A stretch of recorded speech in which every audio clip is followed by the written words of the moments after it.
A educação tem esse traço mais libertário, né? E para eles, tudo que cheira a liberdade é fonte de ameaça.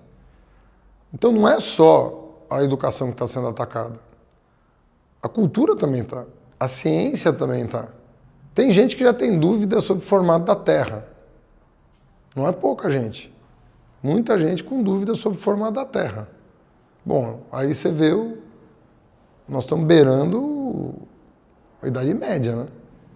Quando as pessoas começam a não acreditar na ciência, quando as pessoas começam a achar que os artistas são oportunistas, que os educadores são doutrinadores, sabe? Vai levar para onde isso?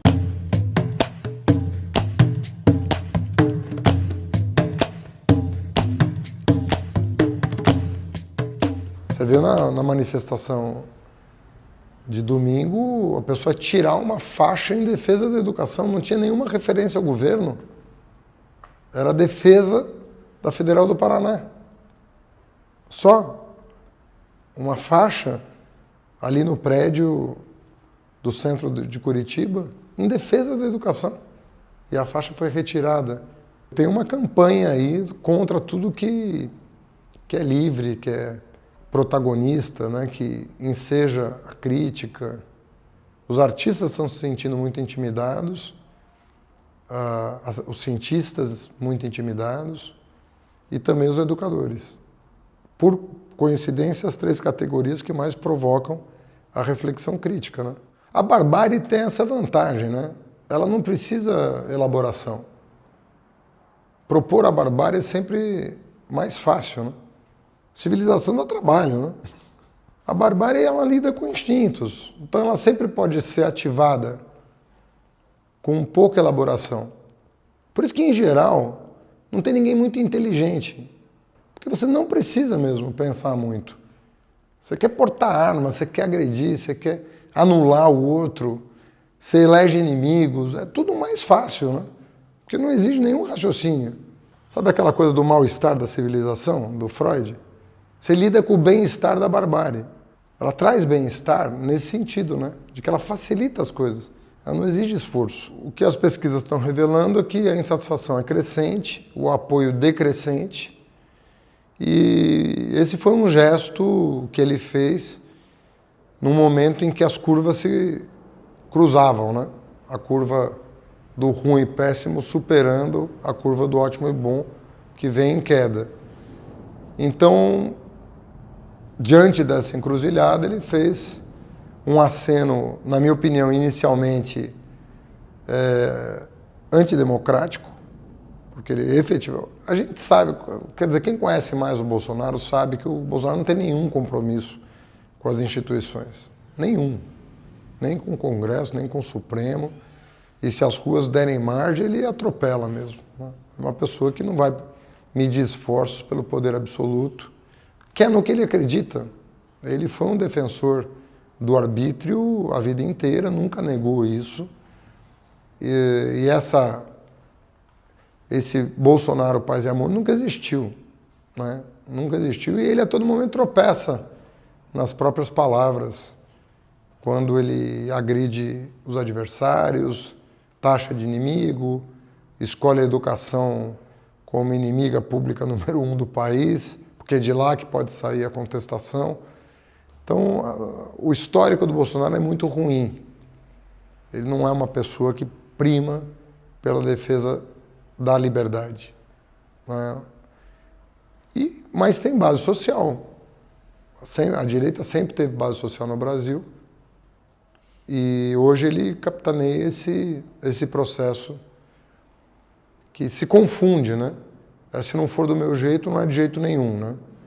Olha, eu acredito que o Brasil viveu uma mudança uma mudança que durou aí talvez 10 anos, em que isso já está medido até do ponto de vista econômico, né? Nos governos do PT, por meio da inclusão, né, de parcelas que não participavam da vida econômica do país, isso fez muitas empresas prosperarem, né? Ao longo do governo Lula, sobretudo, você teve um crescimento muito vertiginoso de muitas empresas brasileiras. Todo mundo ganhou muito dinheiro, os empresários tinham um terreno muito fértil para investir. Isso fez com que os ricos se tornassem mais ricos a partir do fato de que os pobres se tornaram menos pobres. Então foi um jogo em que, por meio da inclusão, facilitou a vida do empresário que atuava no setor produtivo da economia, né? Então todo mundo ganhou, com exceção da classe média, que viu os pobres se aproximarem e os ricos se distanciarem. E isso causou um desconforto muito grande no Brasil. Essa percepção da classe média que ficou estagnada, vendo que a sua posição relativa piorava, não o seu poder de compra, mas a sua posição relativa piorou. Ou seja, aquilo que era motivo de status deixou de ser. Ter uma moto, ter um carro, viajar de avião, ir para o exterior, deixou de ser símbolo de status. O que passou a ser símbolo de status era algo que não estava ao alcance da classe média, que é ter um avião próprio, ter um helicóptero próprio. Aí não. Então isso gerou uma situação de muito desconforto. Depois disso, o pobre está na universidade, o pobre está no aeroporto, o pobre está no restaurante. Quer dizer, o que se viu é que existia um desconforto social grande. E aí veio a crise política, que fruto da crise econômica internacional de 2008. Aí se formou um caldo de cultura muito perigoso. Um certo descontentamento de determinados setores que imaginavam que ganhariam a eleição de 2014, a partir das manifestações de 2013. Imaginavam que a queda de popularidade do governo Dilma em 2013 fosse suficiente para dar a vitória ao Aécio em 2014. Quando essa vitória não veio, o mundo caiu ali, né? Porque o resultado não foi aceito. E aí que começa a juntar crise política, crise econômica, Lava Jato, e a sobreposição dessas crises gerou o que nós estamos vendo agora. A vitória do Bolsonaro é a confluência dessas três crises, que acabou afetando a vida dos próprios golpistas de 2014, que não aceitaram o resultado da eleição. Você vê que o PSDB foi a maior vítima desse processo. Mas o PSDB, ele tem uma diferença grande com o Bolsonaro. Enquanto o Bolsonaro ele é uma figura pré-moderna que fez concessões ao neoliberalismo, sem acreditar muito nele, porque o Bolsonaro nunca foi partidário dessa agenda neoliberal ao longo da sua vida, ele, portanto, fez concessões ao neoliberalismo para ganhar a eleição. O PSDB sempre foi o contrário disso. Sempre foi o partido do neoliberalismo que fazia concessões à agenda conservadora do ponto de vista dos costumes. E é isso que, de certa maneira, explica uma certa divisão no campo da direita. A percepção de que eles são um reflexo no espelho um do outro, sem se confundirem. O Bolsonaro é o anacrônico, né? O pré-moderno, é o regressivo, que faz concessões ao mercado financeiro, enquanto o PSDB é exatamente o oposto. É o mercado financeiro que fez concessões à agenda regressiva, obscurantista, como foi o caso do Serra em 2010, do Aécio em 2014. Eu acredito que esse neoliberalismo regressivo, ou essa regressividade neoliberal, que é mais do que o Bolsonaro representa, ela de certa maneira, ela se complementa.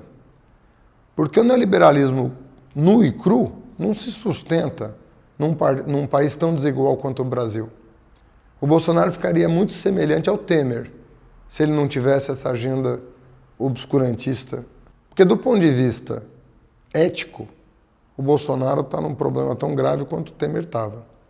Do ponto de vista econômico, a agenda é a mesma, é até mais radical no caso do Bolsonaro. Qual é a grande distinção? Essa agenda regressiva. Ser contra a educação, ser contra a ciência, ser contra a cultura, né? Ser contra a diversidade. É aí que ele tem um apelo e uma base social que o Temer não tinha. O sonho da Casa Grande, vamos dizer assim, é que o Brasil se assemelhe a países onde o bipartidarismo é entre a direita e a extrema-direita. Né? Esse é o sonho da Casa Grande no Brasil, porque a senzala não tem a representação. Então você teria dois blocos representativos da Casa Grande, né? Um mais radical que o outro, mas os dois representativos da Casa Grande. O problema é que existe uma centro-esquerda no Brasil que não quer que a senzala deixe de ser senzala, que brasileiros que precisam ser incorporados ao mercado de trabalho, às oportunidades educacionais, à tecnologia moderna, né? E isso para eles sempre foi uma dificuldade. Então, o que eles puderem fazer para negar a existência dessa agenda, eles farão. Então, cabe à centro-esquerda a imaginação suficiente para chegar no povo e dizer, a gente existe, a gente está junto e a gente tem um programa alternativo a esse que eles estão oferecendo para vocês. Como direitos civis e políticos estão ameaçados, você tem uma agenda que é mais ampla, que congrega setores de centro. Como a indústria está ameaçada, você tem setores desenvolvimentistas que estão órfãos hoje de representação. Então, acho que vai depender muito da agenda. Uma agenda mais desenvolvimentista, mais liberal, ela é mais ampla.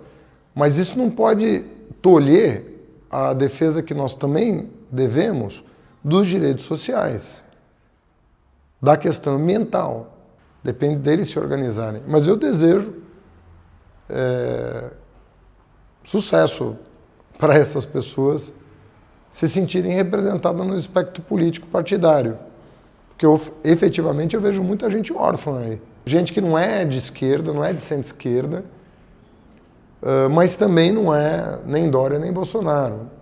Olha, o que chama a atenção no caso dos militares é que eles têm uma concepção que eu diria quase que incompreensível sobre o que é o nacional. Porque a gente geralmente associa o militar ao nacionalismo, né? Geralmente se associa, né? Amor à pátria. Você geralmente associa o militar a nacionalismo. Mas o conceito de nacional para os nossos militares é completamente diferente do que é nacional para os militares do mundo.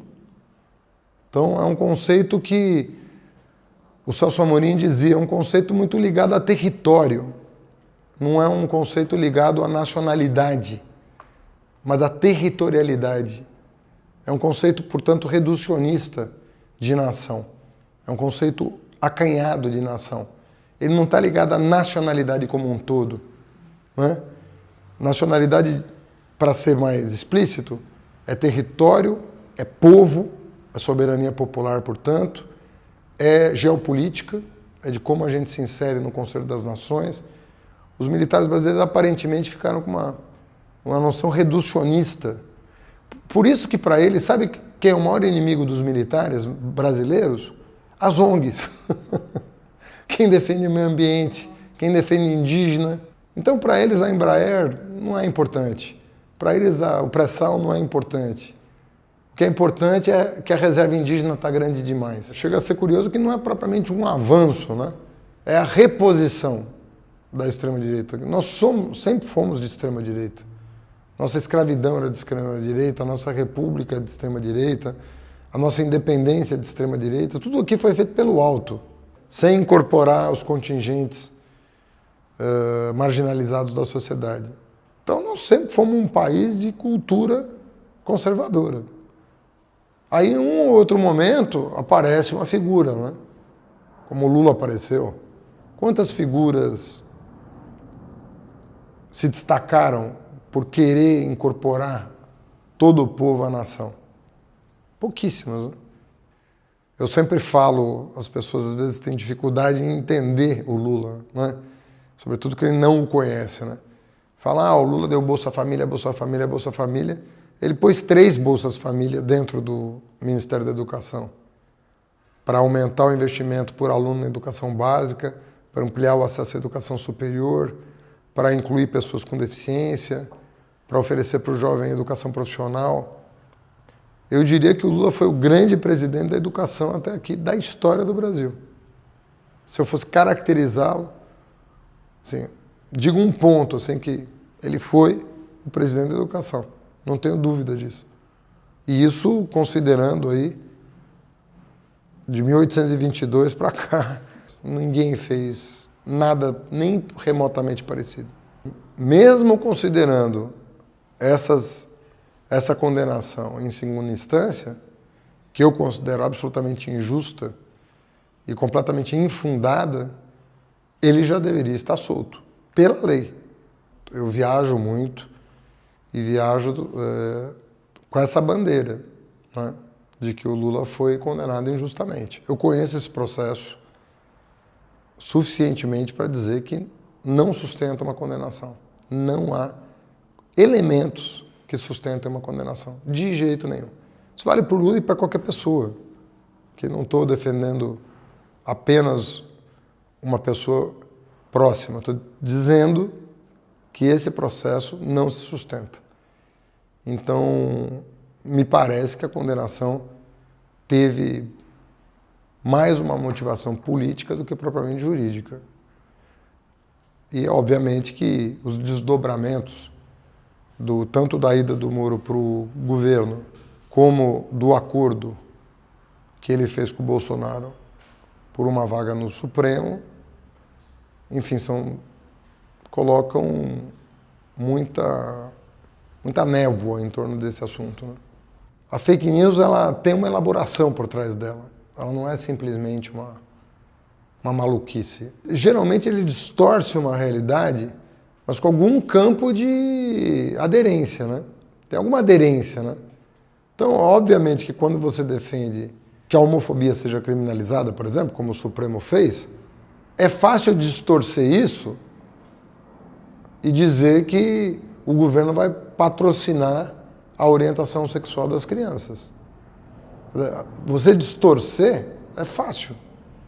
E você só está defendendo que não se matem LGBTs no país. Você só está defendendo que não se matem LGBTs e que essa comunidade seja respeitada. Para alguém distorcer isso e transformar isso numa mamadeira ou num kit, é um pulo. Se nós fôssemos fazer um cálculo de longuíssimo prazo sobre tudo, nós não estaríamos na situação que nós estamos, né? Quer dizer, no fundo, a gente ainda está prisioneiro do curto prazo. Por isso que a gente não dá saltos. Com tanta tecnologia disponível, nós estamos produzindo escassez, ao invés de produzir bem-estar. A gente ainda não tem um horizonte de cálculo muito extenso para dar um salto de qualidade nas relações humanas, dos homens entre si, dos homens com a natureza. Mas se nós tivéssemos essa possibilidade de fazer um cálculo de mais longo prazo, nós já teríamos tomado medidas para ninguém passar fome, para ninguém deixar de estudar. Está tudo disponível. A tecnologia que nós já temos hoje é mais do que suficiente para superar esse estágio de desenvolvimento humano. Está sempre todo mundo pensando bom, mas e amanhã? E o mês que vem? Então, você sobra pouco tempo. O capitalismo espreme o tempo de todo mundo, né? Nem os empresários, nem os trabalhadores, ninguém tem tempo. Te consomem o espírito, a alma, né? Que pensa as grandes transformações. E por isso que a arte, política e ciência são tão ameaçadores para esse pessoal.